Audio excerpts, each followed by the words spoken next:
Hello chess enthusiasts, my name is Miha and welcome to my chessrealm YouTube channel. You are probably following FIDE Grand Prix tournament in Belgrade, but at the same time in Belgrade Grandmaster tournament were taking place. Lots of Grandmasters were playing there, mostly Serbians. And let's go to the last 9th round, the duel between Velimir Ivić and Robert Markuš.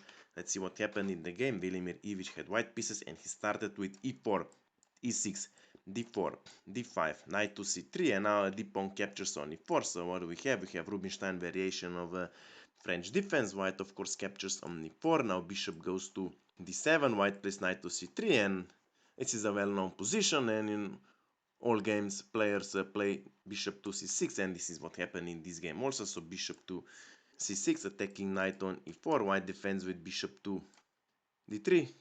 Knight on b7 is deprived from his natural development square on c6, so knight goes to d7, white castles kingside, and now knight from g goes to f6, attacking knight on e4. Now the general reply is knight to g3, knight to g5 is also possible, or knight to g2.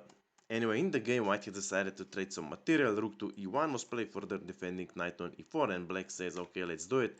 Knight captures on e4, bishop recaptures, and now rook captures on e4, and now black continues with the development. Bishop goes to e7, preparing to castle on the king side.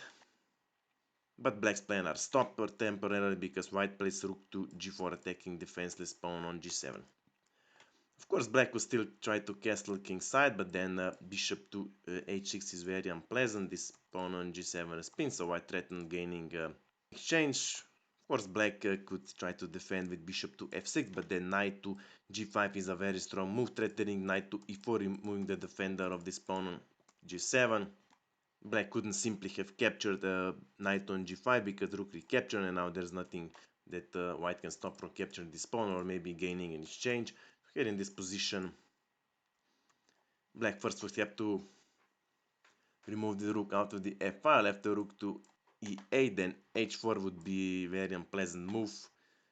King cannot go to h8 because of knight to f7, and also king cannot go to f7 because of knight to h7. Of course, g-pawn cannot capture on its seat because we have discovered attack on the queen, so this would be a very, very interesting position actually. So in the game, black first plays bishop to f6, immediately protecting this pawn on g7. And white responds with h4, preparing to advance with an h-pawn, harassing black king once he decides to castle.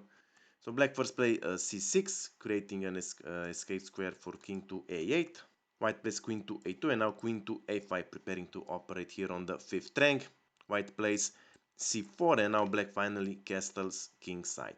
And now white has decided to play bishop to d2, attacking queen on a5.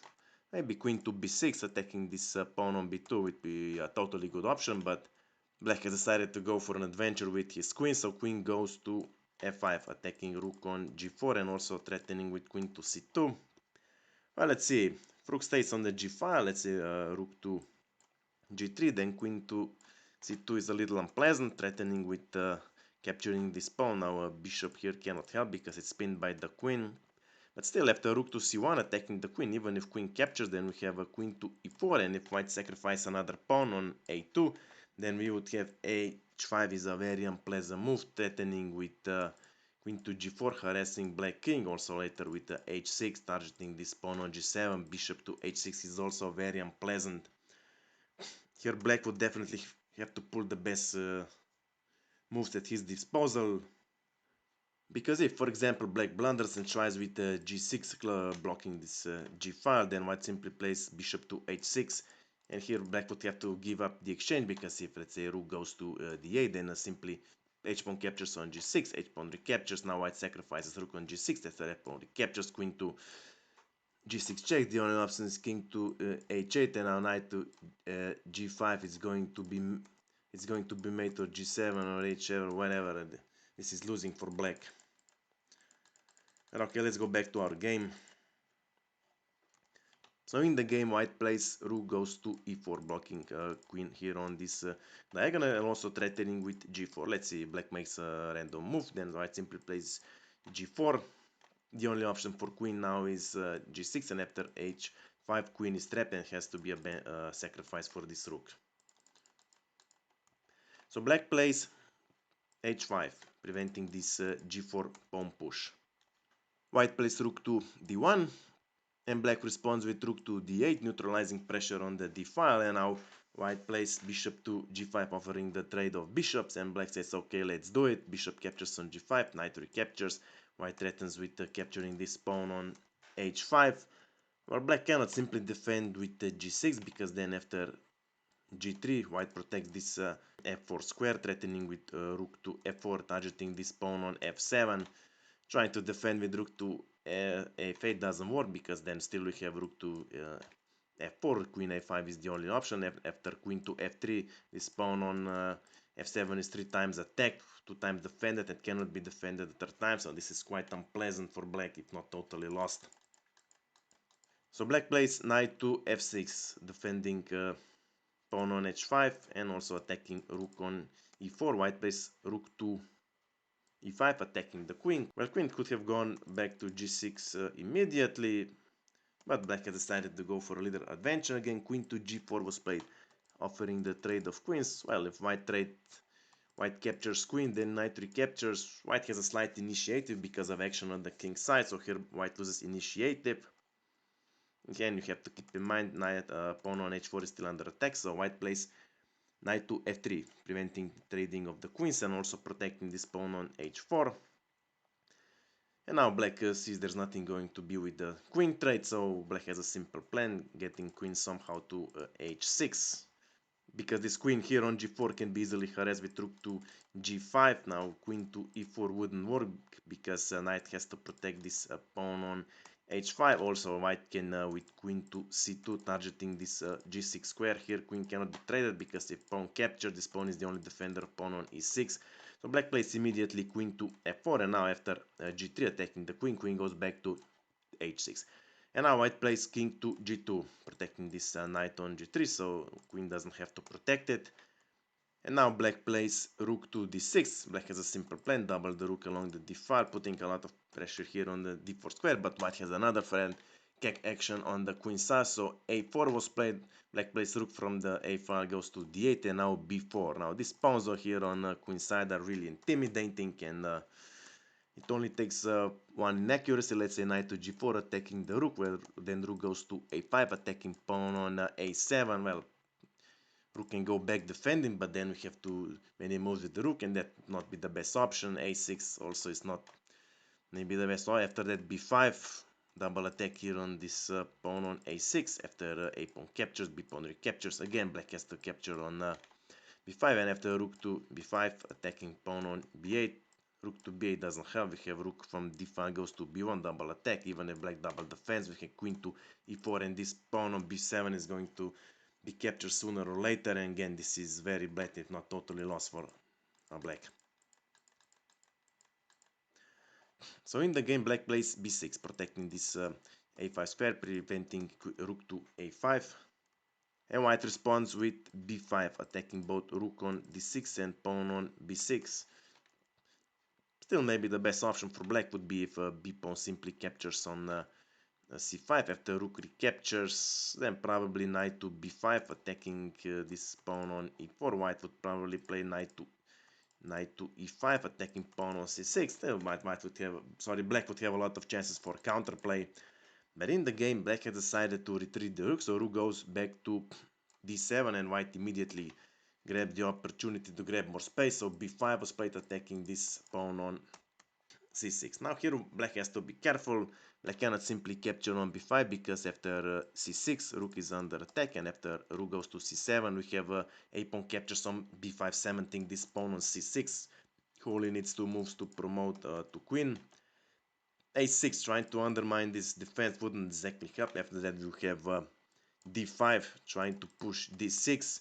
Knight to d5 wouldn't help, then white would simply sacrifice an exchange. Rook captures on d5. If pawn captures or rook, doesn't matter. Actually, let's say if pawn captures, we have rook to e8, double attack on king and the rook. After rook captures, queen captures. The only move for black is now king to h7, and after knight to g5. If black doesn't want to sacrifice a queen for a knight, king can only go to g6. Now this rook on h6 is confined here, and after queen to d8, this rook is under attack. Once it's removed, white Pawn has a freeway all the way to the last rank.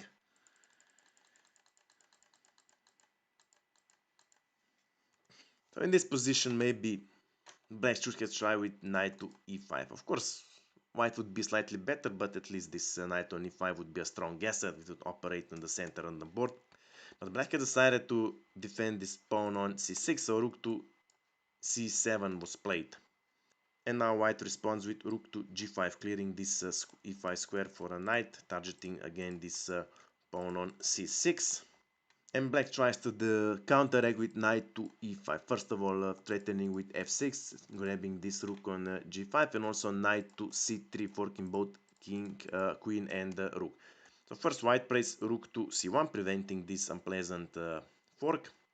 And black follows the original plan. Black definitely wants to push this f6 because he sees that rook on g5 is tracked. So rook goes back to e7, protecting this pawn on e6, so that black will be able to play f6, but here white makes a better calculation. B-pawn captures on c6, black follows the original plan, f6, rook is under attack and cannot go anywhere, but it can be sacrificed for a knight, and this is what happened in the game. Rook captures knight on d5. Now this pawn cannot capture on d5 because then queen capture defenses rook on e7, so rook captures on d5, and now we have simple move c7, threatening to promote to queen on c8.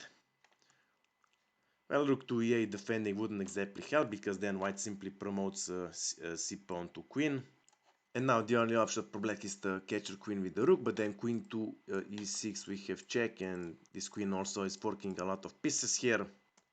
Still you have to keep in mind that black king is still targeting defenseless rook on c1. So black king cannot go to f8 or h8 because white captures rook on c8 with check, and after king to h7, white would have to capture rook on d5. After queen would capture rook on c1, white would play rook to queen to f5, forking both king and the rook, and here white gains decisive material advantage. So in the game, black captures immediately pawn on c7 with rook, and now white plays queen to e6, check, and also attack on the rook. But still, maybe black could try with king to h7. Yes, like I said, rook on c1 is still under attack, so white would first have to play rook to c4, protecting both d4 square. But white is still much better after, let's say, rook to d7, connecting both rook. Then we have c6 attacking the rook, even after rook to e7 attacking the queen. White simply plays queen to f5, even if black tries to trade the queens, for example, queen to g6, queen simply captures, king catches, and now we have d5 threatening d6, forking both rooks. Now there isn't much to be done here. Let's say if black tries to avoid this unpleasant fork, let's say rook to e8, still we have d6 attacking the rook. Rook cannot go to e8 because we have d7 again fork. After, let's say, rook to f7, then there are more ways to finish. Let's say d7, rook goes to d8, and after maybe rook to d4, further reinforcing this pawn, preventing that black sacrifice one rook for two pawns. Sooner or later with c7, black will have to sacrifice one rook, and with additional knight, this is a winning for white.